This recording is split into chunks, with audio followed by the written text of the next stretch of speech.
الحمد لله رب العالمين والصلاة والسلام على رسوله الكريم أما بعد أعوذ بالله من الشيطان الرجيم بسم الله الرحمن الرحيم إن أول بيت وضع للناس للذي ببكة مباركا وهدى للعالمين فيه آيات بينات مقام إبراهيم ومن دخله كان آمنا ولله على الناس حج البيت من استطاع إليه سبيلا ومن كفر فإن الله غني عن العالمين.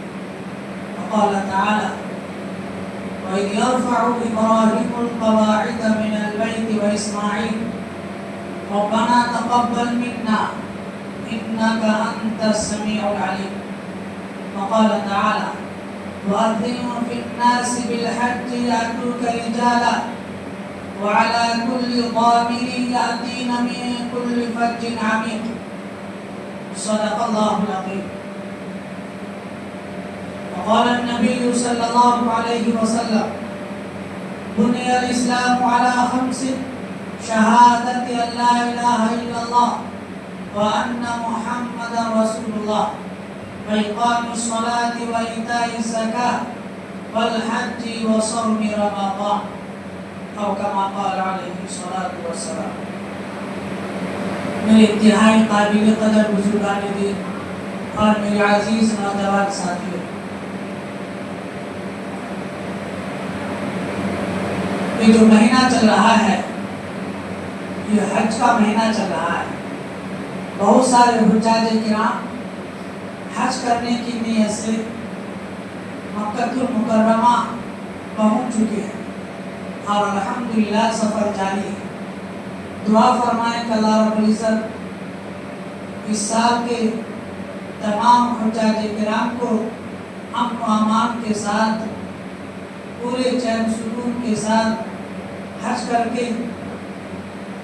کرنے کی توفیق عطا فرمائے اور تمام حجاج کرام کے حجوں کو قبول فرمائے. بزرگان دوستو، آج میں قرآن کریم کی جو آیتیں آپ سب کے سامنے تلاوت کی ہیں اور جو حدیث پاک پڑھی ہے، اس کا تعلق خاص طور سے بیت اللہ سے ہے، حج سے ہے. دعا فرمائیں کہ اللہ رب العزت مجھے قرآن و حدیث کی روشنی میں صحیح بات کہنے اور ہم سب کو اس پر عمل کرنے کی توفیق عطا فرمائے. بزرگان دوستو، یہ جو بیت اللہ ہے، خانہ کعبہ، جو چوکور گھر جو ہے جس کا طواف کرتے ہیں، اس کی بڑی فضیلت ہے.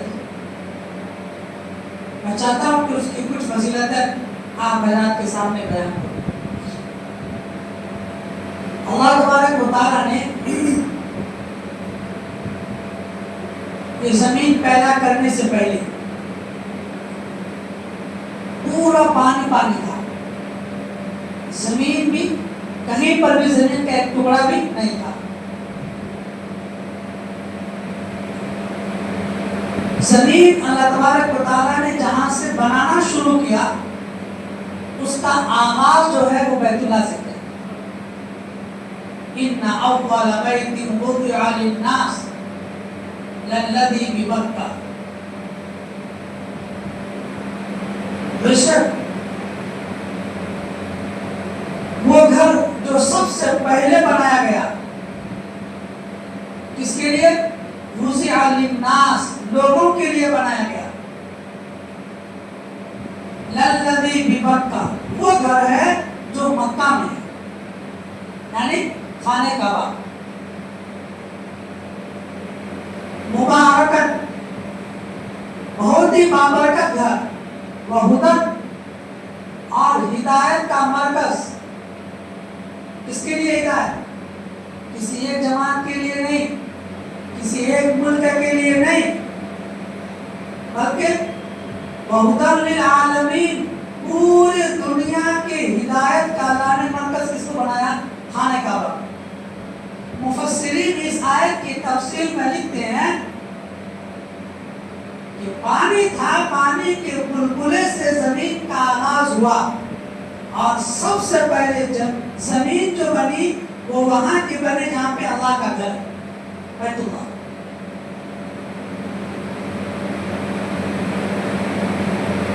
دنیا کے اندر کہیں بھی کوئی گھر کچھ بھی نہیں تھا، سب سے پہلا گھر اللہ نے اپنا بنایا، اور اس کے اندر بہت ساری خصوصیات رکھی۔ ہدایت کا ذریعہ، بابرکت، فیہ آیات بینات، اور اس گھر کے اندر بے شمار کھلی نشانیاں، ومقام ابراہیم، اس کے اندر جنت کا پتھر حجر اسود ہے، مقام ابراہیم ہے،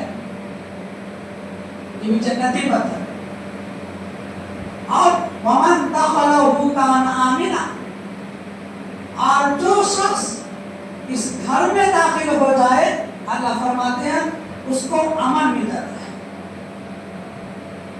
وہ امن میں آ گیا۔ اب کسی ظالم کے لیے جائز نہیں ہے کہ حرم میں جا کر کے اس کو قتل کرے، کتنا ہی بڑا ظالم کیوں نہ ہو، اگر وہ حرم کے اندر آ گیا اب اس کو مارنے کی اجازت نہیں۔ اب انتظار کرنا ہے کہ اگر وہ گنہگار ہے کب وہ حرم سے باہر آئے گا تب اس کو کچھ کرنا ہے، جب تک وہ حرم کے اندر رہے گا تب تک اس کو چھیڑنا نہیں۔ یہاں تک کہ جب آپ حدود حرم کے اندر آ گئے تو وہاں پہ کسی بھی جانور کو، چاہے پرندہ ہو، چاہے چوٹی ہو، کچھ بھی، چاہے پودا ہو، گھاس ہو، جھاڑ ہو، کسی کو بھی کچھ نہیں کرنا، سب کو امن ہے۔ تو بزرگ اور دوستو، میں بتانا ہی چاہ رہا تھا کہ اللہ تبارک و تعالیٰ نے سب سے پہلا گھر بیت اللہ کو بنایا، خانہ کعبہ کو بنایا، اور خود حضرت جبرائیل علیہ السلام روایتوں میں آتا ہے کہ سب سے پہلے حضرت جبرائیل علیہ السلام اور فرشتوں نے بیت اللہ کی تعمیر کی سب سے پہلے۔ اس کے بعد حضرت آدم علیہ السلام جب آئے تو اللہ تبارک و تعالیٰ نے ان کو نشانی بتایا کہ یہاں سے میرے لیے گھر بنا۔ چنانچہ حضرت آدم علیہ السلام سے لے کر کے حضرت ابراہیم علیہ السلام تک جتنے بھی پیغمبر آئے، جتنے بھی ایمان والے آئے، اس وقت تک وہ حج بھی کرتے تھے اور گھر کا طواف بھی کرتے تھے، حج کرنے کے لیے، اور حج کے طریقے اگرچہ الگ الگ تھے۔ پھر حضرت ابراہیم علیہ السلام آئے، حضرت ابراہیم علیہ السلام سے پہلے حضرت نوح علیہ السلام کا جب طوفان آیا پوری دنیا کے اندر، وہ طوفان 40 دن تک تھا، پانی کا سیلاب جو آیا تھا، جس کے اندر اللہ نے تمام انسانوں کو غرق کر دیے تھے سوائے ان لوگوں کے جو نوح علیہ السلام کی کشتی میں سوار تھے۔ پوری دنیا، ہندوستان ہر جگہ طوفان ہے۔ تو اس وقت جو بیت اللہ کی عمارت تھی اللہ نے اس کو آسمان پر اٹھا لیا تاکہ وہ پانی میں غرق نہ ہو۔ اس کے بعد جب حضرت ابراہیم علیہ السلام آئے، اللہ تبارک و تعالیٰ نے فرمایا کہ اب تم بیت اللہ کی تعمیر کرو، دوبارہ تعمیر۔ اس کا تذکرہ اللہ تبارک و تعالیٰ نے قرآن کریم میں فرمایا، وَإِذْ يَرْفَعُ إِبْرَاهِيمُ الْقَوَاعِدَ مِنَ الْبَيْتِ وَإِسْمَاعِيلُ، کہ بیت اللہ کی تعمیر باپ اور بیٹا، ایک مستری اور ایک مزدور،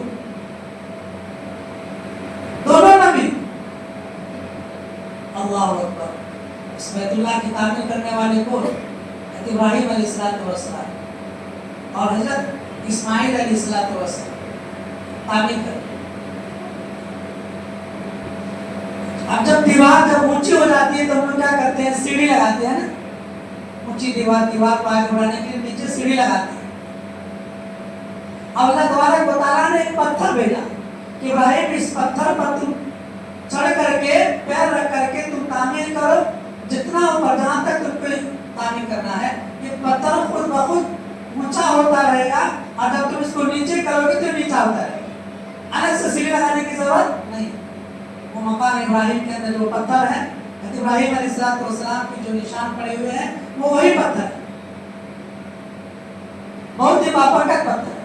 اللہ نے قرآن اس کا تذکرہ فرمایا، وہ مقام ابراہیم، اور مقام ابراہیم بھی یہ اللہ تبارک و تعالیٰ کی نشانی ہے۔ اب بیٹا اینٹ پکڑا رہے ہیں، مسالہ پکڑا رہے ہیں، اب اونچا ہے تو حکم دیتے نیچے ہو جاؤ، پھر لے کر کے اوپر جاتے۔ اس طریقے سے آپ نے بیت اللہ کی تعمیر فرمائی۔ اللہ تبارک و تعالیٰ نے بیت اللہ کی تعمیر کرتے وقت جو ابراہیم علیہ السلام اور حضرت اسماعیل علیہ السلام جو اللہ سے دعا کر رہے تھے اس کو ذکر فرمایا۔ وَإِذْ يَرْفَعُ إِبْرَاهِيمُ الْقَوَاعِدَ مِنَ الْبَيْتِ وَإِسْمَاعِيلُ، اور یاد کیجئے اس وقت کو جس وقت حضرت ابراہیم علیہ السلام اور حضرت اسماعیل علیہ السلام خانہ کعبہ کی تعمیر فرما رہے تھے۔ کیا کہہ رہے تھے؟ ربنا تقبل منا، اے اللہ یہ جو آپ نے خدمت کا موقع دیا، اپنے گھر کی تعمیر کرنے کا حکم دیا، اللہ جیسے بھی ٹوٹی پھوٹی ہو رہی ہے اللہ اس کو قبول کرو۔ مسجد کی کوئی تعمیر کرے تو اس میں وہ تو مقبول ہی ہوگا، وہ تو قبول ہی ہوگا، اور وہ بھی انبیاء کرے تو اللہ ان کا اخلاص کتنا۔ تمام انبیاء مستجاب الدعوات ہوتے ہیں، کبھی بھی حضرات انبیاء کی دعا رد نہیں ہوتی۔ تمام انبیاء اکرام علیہ الصلوۃ والتسلیم کی دعا اللہ تبارک و تعالیٰ فوراً قبول فرماتا۔ سب سے پہلا گھر اور وہ اللہ کا گھر، اس گھر کی تعمیر کر رہے ہیں ابراہیم علیہ السلام، اور تعمیر کرتے کرتے دعا کرتے جا رہے، اللہ معلوم نہیں میرا نیت بالکل صاف ہے، اللہ آپ کی رضا کے واسطے کر رہا ہوں، اللہ اس کو قبول فرما دیجیے۔ یہ کوئی نیکی کرنے کے بعد اس کو قبول کرنے کی دعا کرنا۔ ہم نماز پڑھ لیے، اب نماز پڑھنے کے بعد اللہ سے دعا کرنا ہے، اللہ جو بھی ٹوٹی پھوٹی ہمیں نماز پڑھے اللہ قبول فرما دیجیے، اللہ قبول فرما دیجیے۔ کوئی بھی صدقہ کیا، کسی کی مدد کی، کچھ بھی نے کام کیا تو اللہ سے قبول کروانا۔ جیسے ابراہیم علیہ السلام خانہ کعبہ کی تعمیر فرما رہے ہیں اور ساتھ ساتھ قبول کرنے کی دعا بھی کر رہے ہیں۔ انک انت السمیع العلیم، یہ اللہ بے شک آپ بڑے سننے والے ہیں، بڑے جاننے والے ہیں، آپ دلوں کی رازوں کو جانتے ہیں، میرے دل کی نیت دیکھیے، میں صرف آپ کی رضا کے لیے کر رہا ہوں، اللہ سے قبول۔ ابراہیم علیہ السلام نے بیت اللہ کی تعمیر مکمل ہو گئی۔ اب تعمیر کر کے وہاں تو کوئی آدمی ہے نہیں، نماز کون پڑھے گا؟ جس وقت ابراہیم علیہ السلام بیت اللہ کی تعمیر فرما رہے تھے وہاں پہ لوگ نہیں تھے، ایک چٹیل میدان تھا، پہاڑی علاقے، وہ بنجر زمین، وہاں ایک جانور بھی نہیں رہتا تھا۔ قرآن اس کا تذکرہ کیا۔ ابراہیم علیہ السلام اپنی بیوی حضرت ہاجرہ علیہ السلام کو اور اپنے بیٹے اسماعیل علیہ السلام کو جب اللہ کے حکم سے چھوڑے تھے مکہ کے اندر، اور جب واپس جا رہے تھے تو دعا کی، اللہ یہاں تو کوئی بھی نہیں ہے، میری بیوی ہے اور میرا ایک بیٹا ہے، اللہ جو آپ نے 80 سال کی عمر میں عطا فرمایا، میں اپنے بیٹے کو چھوڑ کر کے جا رہا ہوں، اپنی بیوی کو چھوڑ کر کے جا رہا ہوں، کون اس کو دیکھ بھال کرے گا؟ ربنا انی اسکنت من ذریتی بواد غیر ذی زرع، اے اللہ ہاں تو کچھ بھی نہیں، پانی بھی نہیں ہے، کچھ بھی نہیں کھا سکتے، تو کوئی بھی لوگ نہیں تھے، عبادت کون کرے گا وہاں؟ اور اللہ تبارک و تعالیٰ نے فرمایا ابراہیم گھر مکمل کر لیا کہ اللہ کا فضل، اللہ آپ کا گھر اسی طریقے سے باپ بیٹے مل کر کے مکمل کر، اللہ یہاں تو کچھ بھی نہیں ہے، کون لوگ آئیں گے یہاں پہ عبادت کرنے کے لیے؟ کہا ابراہیم تم اس پہاڑ پر کھڑے ہو جاؤ اور اس پہاڑ پر چڑھ کر کے تم اعلان کرو، اے قیامت تک آنے والے لوگوں، تم لوگوں کے اوپر اللہ تبارک و تعالیٰ نے حج کو فرض فرمایا، حج کا اعلان کرو۔